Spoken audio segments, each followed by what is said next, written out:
Well, welcome back to Wisdom with the Wise Counselor. I am the Wise Counselor, also known by my birth name. It's Lateef. Listen, family, I want to invite you to come on in and have a seat and take a breath. Listen, let me first off say, forgive me if my voice sounds a little bit off today because, I was up late last night scrolling, and then all of a sudden your boy was knocked out. And then what happened was I woke up, my mouth was so dry. I think I was just so overwhelmed and just excited by the stuff I was seeing online for Black Friday that I just fell asleep and my mouth was open. And I got up and I'm like, oh, and I was like, I need some water. But then I got up for real this morning, and now I feel like I got a frog in the back of my throat. And it's how when you wake up and your throat is so dry and scratchy and it feels like it's got a scar in it. Well, anyways, let me jump on into the podcast. So I'm just saying that because my voice is a little raw. So just keep your boy in your thoughts today. But nevertheless, even though the voice may not be as strong as I'd like it to be, let me tell you, this message is about to hit you. So grab your coffee, whatever you need to do, get up out your seat that I invited you to sit in already.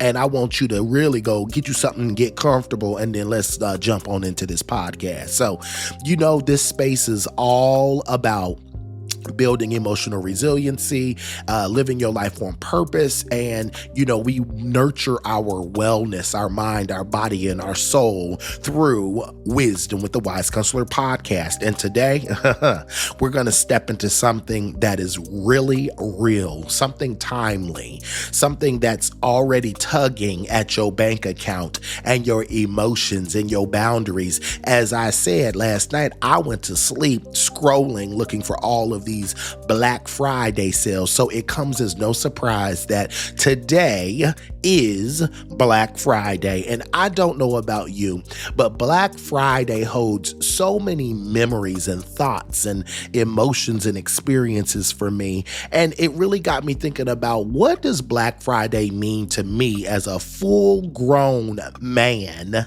versus what it did in the past, as a kid, where we would go out to the mall. I'm fortunate enough to live in Cincinnati, and if you haven't heard of Kenwood Mall, it's one of the premier malls in the nation, really, and it is just absolutely crazy busy. In fact, this morning there were local reporters reporting from Kenwood Mall because it is just a massive mania there. So anyways, I say all of that to say, yes, I am so fortunate that I lived and grew up in Cincinnati, and Black Friday sales, I can remember going out, being at the Best Buys and being at the mall, waiting for stores to open up at 7 a.m. and waiting after Thanksgiving dinner bundled up. One year I remember, I don't even know what we were out to get, but we bundled up and my brother had a tent and we pitched it and we were out there with a couple friends of ours and we stayed a kind of overnight, if you will. And it was just crazy. But I really do appreciate what Black Friday used to be. Now we know that Black Friday, a lot of the sales have transitioned to being a month of sales, and not like this specific day doesn't really give that. It gives some good deals, but it's not all of those doorbusters that it absolutely used to be, where if you weren't the 30th person in the line, then you weren't guaranteed to get this XYZ sale. That's not what it is. Now it's a lot of online coupon codes, deep discounts, percentage-wise on pretty much every website. So a lot of people are just doing things online. So, and of course, we've got Small Business Saturday, I believe it's called, or Small Business Sunday maybe. And then of course, Cyber Monday, where you can save money and support and give back and pour money back into local communities. So I encourage you to do that. But anyways, I'm going to digress, because when I started thinking about Black Friday, it really did again bring up a flood of emotions.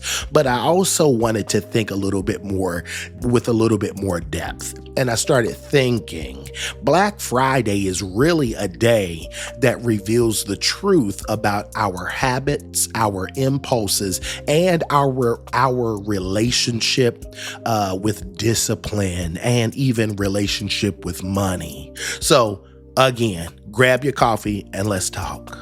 Let's be transparent. I want to be transparent with you right now from the start. Black Friday is one of those days where the world goes into a frenzy. People are lined up and fingers are trembling on their phones and at their computers to hit that add to cart button, and hearts are racing because something went from $99.99 down to $39.99. And now suddenly it feels like it's destiny, But here's the truth nobody really wants to speak out loud. Just because something is on sale, it doesn't mean that you need it.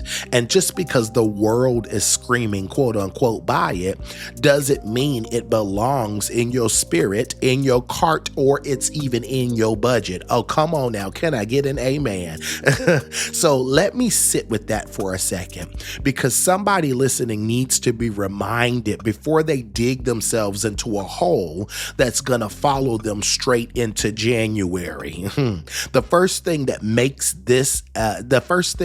this day makes me really think about is how easily pressure turns into justification. You know what I mean? You start talking yourself into a lot of nonsensical things and a bunch of nonsense, if you will. Things like, well, these items are for the house, or I work hard and I deserve it, or, oh, it's 60% off. I'd be foolish and not to buy it, or I'll buy it now because I know that I'll eventually use it. And before you know it, you've convinced yourself that you want your wants are actually needs, and your impulses were really just self-care. Okay? But family, can I gently challenge you today on this Black Friday? Self-care without self-control is simply self-sabotage. Woo! Let me scream that from the mountaintop, because somebody needs to hear that again. Self-care without self-control is simply self-sabotage. We have to stop confusing emotional impulses with personal improvement, because the truth is, and I say this with love, family, I really do say this with love, some of us aren't shopping because we need something. We're simply shopping because we're avoiding something, avoiding loneliness, avoiding anxiety, avoiding emotional distress, avoiding frustration, avoiding stress, avoiding the feeling of not having control, and avoiding that quiet little voice inside that's asking you questions that you truly aren't ready to answer. And Black Friday has become a distraction dressed up as a discount for many of us. And I'm included in that, maybe not in this season of my life, but historically, yes. Black Friday was a distraction dressed up in discounts, and it was helping me to avoid some of those feelings that I didn't want to really confront, if you will. So let me take it deeper. Have you ever noticed that shopping for a lot of people is a true addiction? Now listen, I don't confess, or think that I'm an addiction specialist. There are people who are truly qualified and trained to speak on addiction as a mental health condition, but I can give you a little bit of my thoughts about addiction. I'm talking real life today, and shopping for many of us is an everyday addiction, not just the quote unquote, I like to have nice things kind of vibe. No, I mean the kind of addiction that fills emotional gaps, numbs internal noise, and creates a false sense of accomplishment. When people say shopping makes me feel better, what they often mean is that shopping gives me relief for about 15 to 20 minutes, and then the regret kicks in.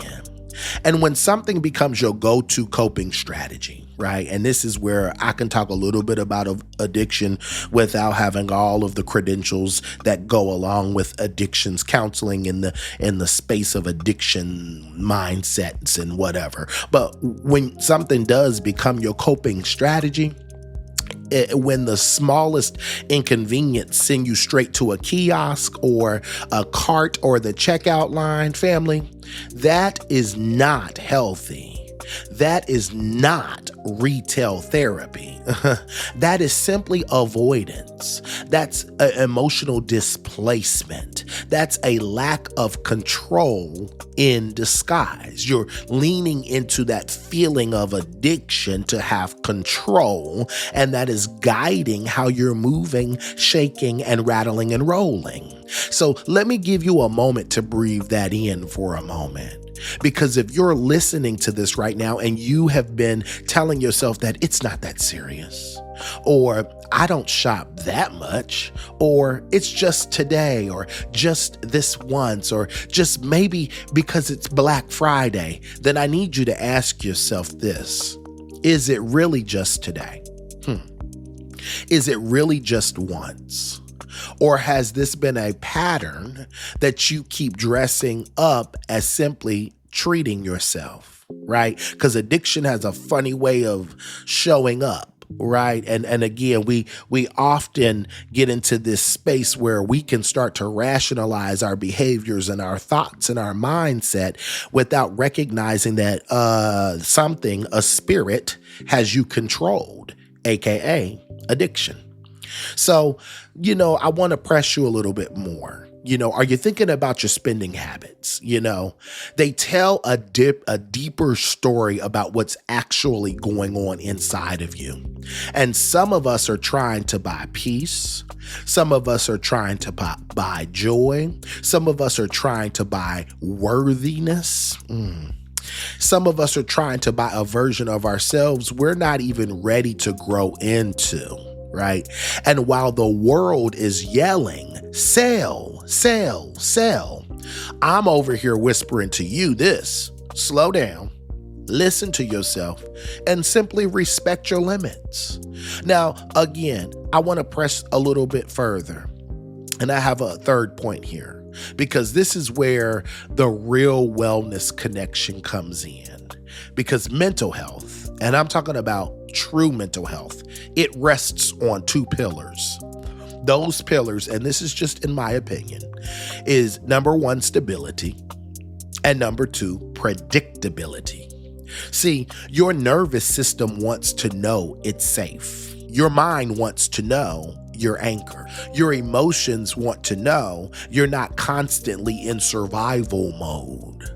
And one of the greatest tools that supports emotional stability is financial stability. Now, just like I said, I'm not an expert necessarily in addiction studies. I'm certainly not an expert in financial and personal finance matters, other than I know how to manage my money and I know what good, sound financial principles look like. So I'm going to talk a little bit about financial stability and relate that back to our mental health, because again, we know that mental health rests on two pillars, and that's predictability and stability. So money does not buy happiness. Anybody who says that is an idiot, and they haven't lived a full, comprehensive, full-scale life. But let me be real with you. It absolutely, money, that is, can buy you peace because it can buy a quiet night. It can get you a getaway. It can buy you things that help to reduce your stress and to help you numb away feelings that you don't want to confront. Oh yeah, money can buy you options. Money can buy you some type of freedom. It buys you space. Come on now. It can buy you a place to breathe in. It can buy you a place to think in.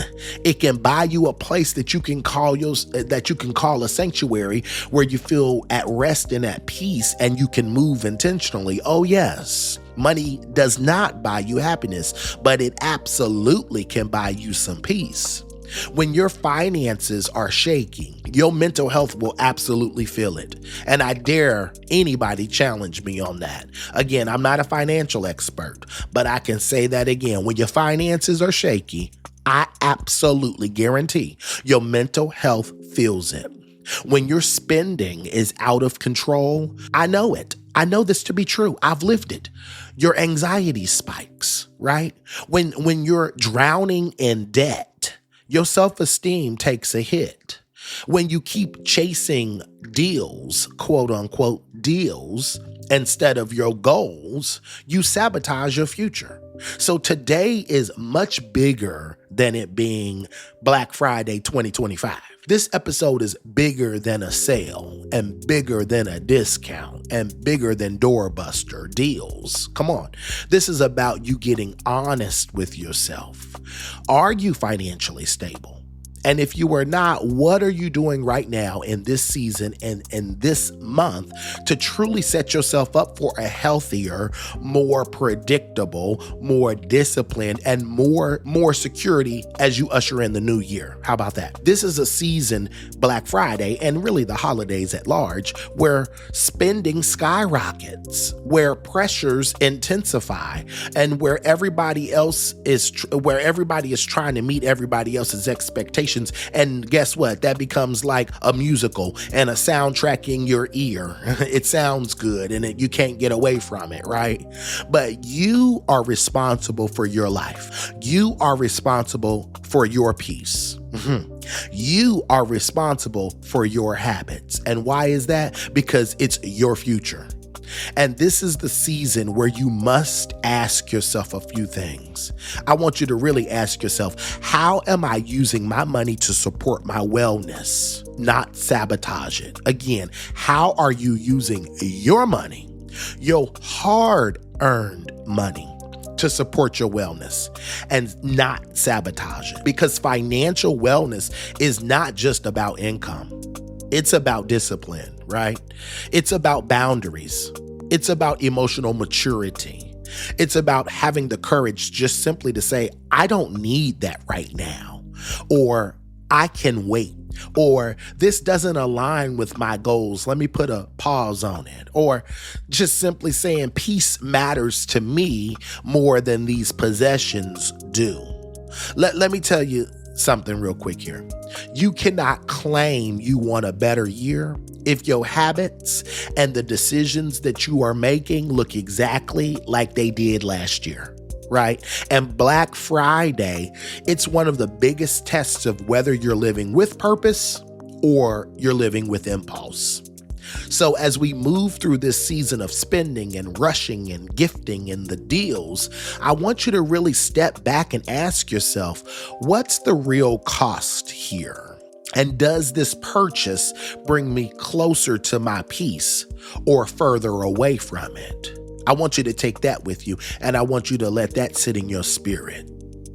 So here's the part of the podcast I'd like to call the Wise Counselor Unfiltered. It's real, it's raw, it's gritty, and it's the top 3 things I want you to hear from me from the top of the podcast. Number 1, you cannot buy your way out of emotional discomfort. If you're shopping because you are stressed, or you are lonely, or you're anxious, or you're overwhelmed, or you're simply insecure, the problem isn't at the countertop, at the checkout counter. It's inside of you. And that's where you got to get real about what is it that you need to do to resolve the emotional discomfort that you may be feeling. Let me tell you this. No sale is big enough. No discount is big enough to fix that. You cannot buy your way out of emotional discomfort. You've got to work. You've got to invest, and you've got to be committed to moving yourself out of that space.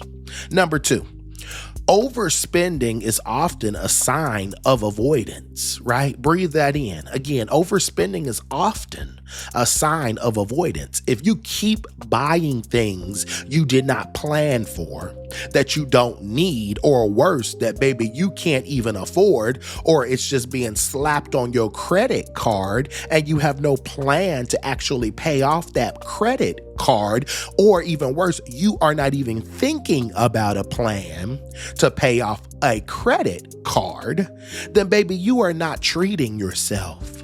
You're simply delaying your healing. Come on now. And number 3, you cannot build a stable mental foundation with unstable financial habits. Your goals deserve more than monetary gratification, right? Your peace deserves more than a price tag, and your future deserves discipline, not impulse. So let's dive into the reflection room. I want to invite you on in and go ahead and walk into the room. This part of the podcast is giving you some things to think about post-podcast, and I really want you to figure out a way to apply this information and these questions to your life again after the podcast. Step into the room with me. First reflection question. What has Black Friday revealed about your relationship with discipline, impulse, or emotional coping? Number 2. When was the last time you bought something to avoid feeling something? And number 3, what financial habit do you need to reset before the new year begins so that you can walk into January 2026 feeling grounded, unshaken, and actually prepared? All right. Now, let me invite you a little bit deeper into the reflection room. Go ahead and take a seat right here because I want to give you some professional guidance here and some words of wisdom that's based on psychology principles, counseling theory, and life coaching pedagogy. How about that? Here's what I want you to do today. From a coaching and mental health lens, I want you, number 1, to really pause before you make every purchase. And I want you to ask yourself, what emotion is driving this decision? And if there's really no emotions connected to it and you're just going to get it because it was a good deal and you are feeling at peace about the decision and you got the money, then go for it. But if that does not align with the current narrative that you're walking in, I need you to ask yourself what emotion is driving this decision of the purchase.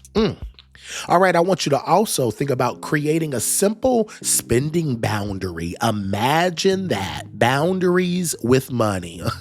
And I really want you to stick to it, creating a boundary for this holiday season. Yes, Thanksgiving is over, but baby, do you know how many parties you're going to get to? How many stuffing stockers, you know what I'm saying?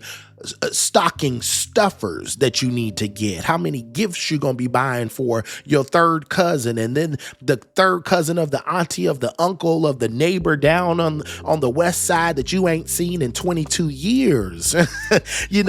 Create a spending boundary for this season, and not forever, just for the next 30 days, thinking about what is it that you really have to do, right? And then stick to it. See, that's the beauty of a financial plan. If you really stick to it and you sat down and got yourself grounded and it's rooted in your reality, then you can do it, right? And then you'll feel good because you set a goal and you stuck to it.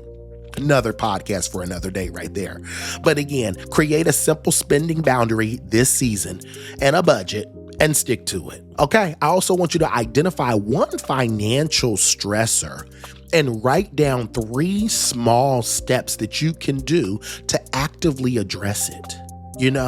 A budget, a payment plan, a savings goal, a commitment to reduce impulse buys. Think about one financial stressor and then write down 3 small steps that you can do to address it. And then I also want you to hear this. Use money as a wellness tool and not a coping mechanism.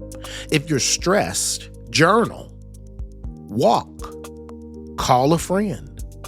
Breathe, meditate, pray, go listen to music, spend time with your partner, spend time with your kitty cat, spend time with your dog, don't shop. Now listen, I'm not here to tell you what you can do and what you should do and what you shouldn't do.